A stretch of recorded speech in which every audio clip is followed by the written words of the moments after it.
अज़ीज़ तलबा अस्सलाम वालेकुम। आज मैं आपको बेसिक ग्रुप सेकंड के रेडिकल लिखने का तरीका बताता हूँ कि आपने अगर सॉल्ट एनालिसिस में बेसिक रेडिकल को एनालाइज कर लिया है तो आपने लिखना कैसे है। क्योंकि अगर आप जो बोर्ड की तरफ से इंस्ट्रक्शन होती है उसको फॉलो नहीं करते हैं तो जनमैन you will lose your marks. और ये याद रखें कि प्रैक्टिकल में एक एक नंबर बहुत कीमती होता है, वरना आपकी पोजीशन बहुत नीचे चली जाती है। तो जो चीज़ें मैं आपको बताऊं गौर से सुनिएगा।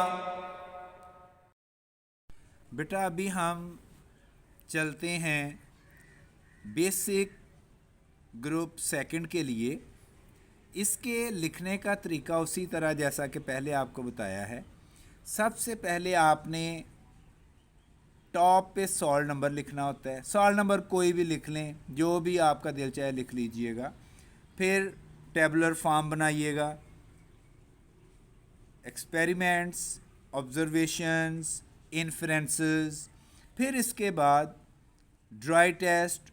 ड्राई टेस्ट में बेसिक रेडिकल जब भी लिखना होता है इसके 5 ड्राई टेस्ट लिखने होते हैं। 5 ड्राई टेस्ट के नंबर होते हैं।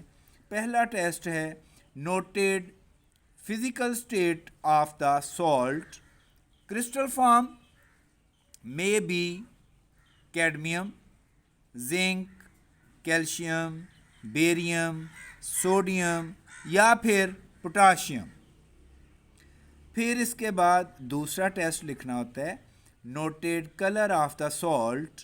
आपको जो सॉल्ट मिला है उसका कलर वाइट है तो वाइट लिखें, जो भी कलर है आप कलर उसका मेंशन करें। फिर उसी के सामने आपने लिखना है अगर वाइट कलर है इट मीन्स कलर सॉल्ट आपको कोई नहीं मिला, तो कलर सॉल्ट एब्सेंट हो गए। कलर सॉल्ट कौन से होते हैं? Copper, ferrous, ferric, chromium, manganese, निकल, कोबाल्ट, ये एब्सेंट हो गए।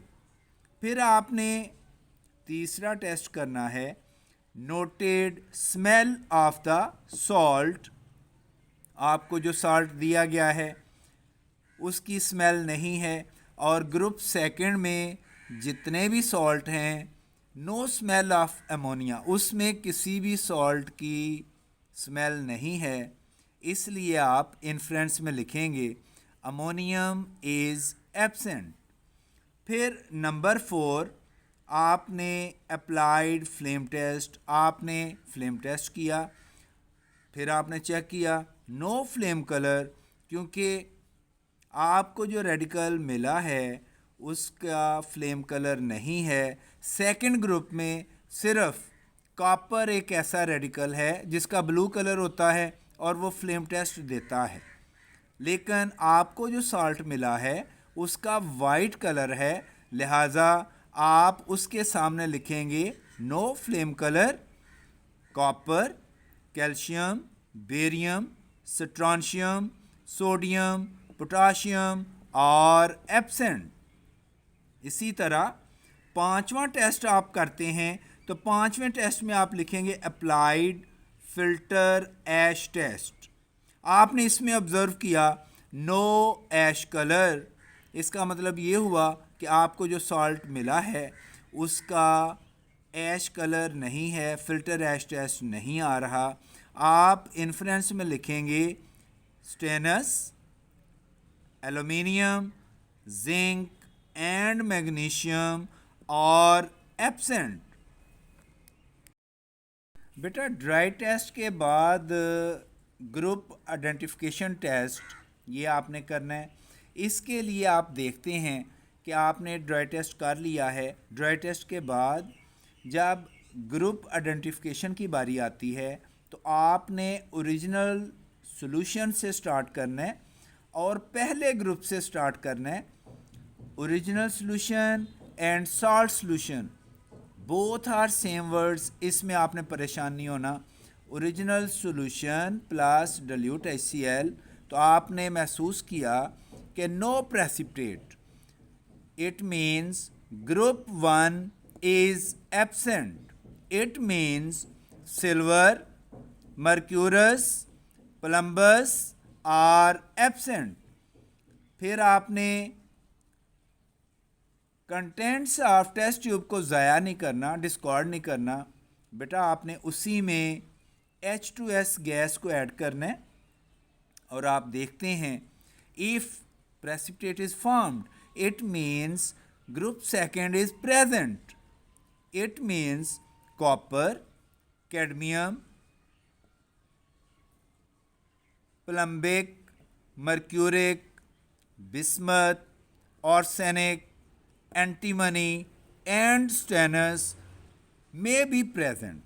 इनमें से कोई भी रेडिकल मौजूद हो सकता है। फिर आपने क्या किया, आपने जो प्रेसिपिटेट अभी ऑब्ज़र्व किया है अबव प्रेसिपिटेट, उसमें आपने येलो अमोनियम सल्फाइड ऐड किया, उसको वार्म किया, प्रेसिपिटेट इज़ इनसॉल्युबल। बेटा याद रखें, if precipitate is insoluble then group second A is present. If precipitate is soluble then you will write down group second B is present. अभी जो आपको salt मिला है इसमें क्या है, precipitate insoluble है, you will write down group second A is present. It means maybe copper, cadmium, plumbic, bismuth, mercuric, यानी ये 5 जो आपके रेडिकल हैं इनमें से कोई रेडिकल मौजूद है।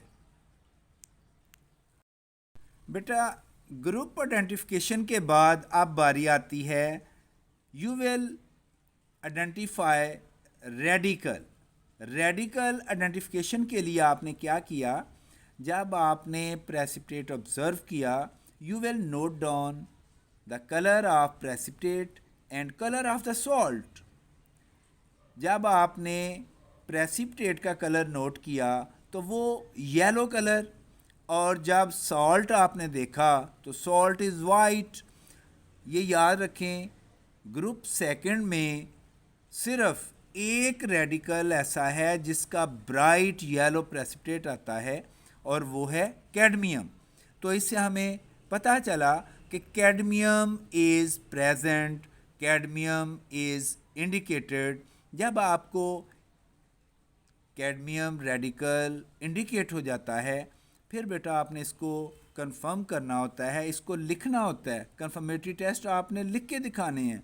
अगर आप लिखते हैं तो आपको नंबर मिलेंगे। बेशक आप परफॉर्मेंस बहुत अच्छी कर लें, अगर आप उसको लिखते नहीं हैं you will lose your marks. तो जब आप परफॉर्म कर लेते हैं उसके बाद आप ऊपर हेडिंग दें कंफर्मेटरी टेस्ट और आप लिखेंगे original solution plus sodium hydroxide solution, इससे वाइट प्रेसिपिटेट बनेगा। It means cadmium is confirmed. फिर सेकंड टेस्ट आपने परफॉर्म किया, original solution plus ammonium hydroxide solution, it means white precipitate are formed, it means cadmium is confirmed।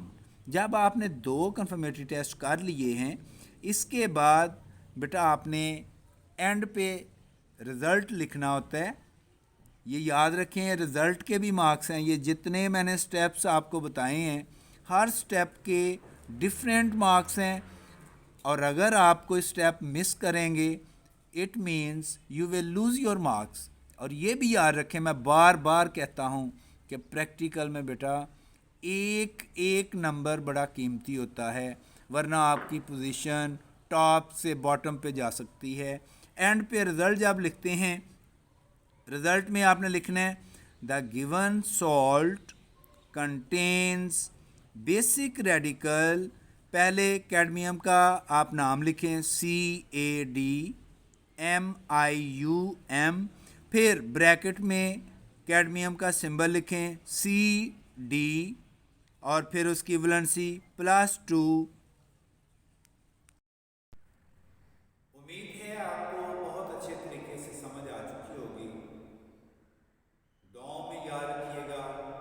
इजाज़त चाहता हूँ। अल्लाह हाफ़िज़।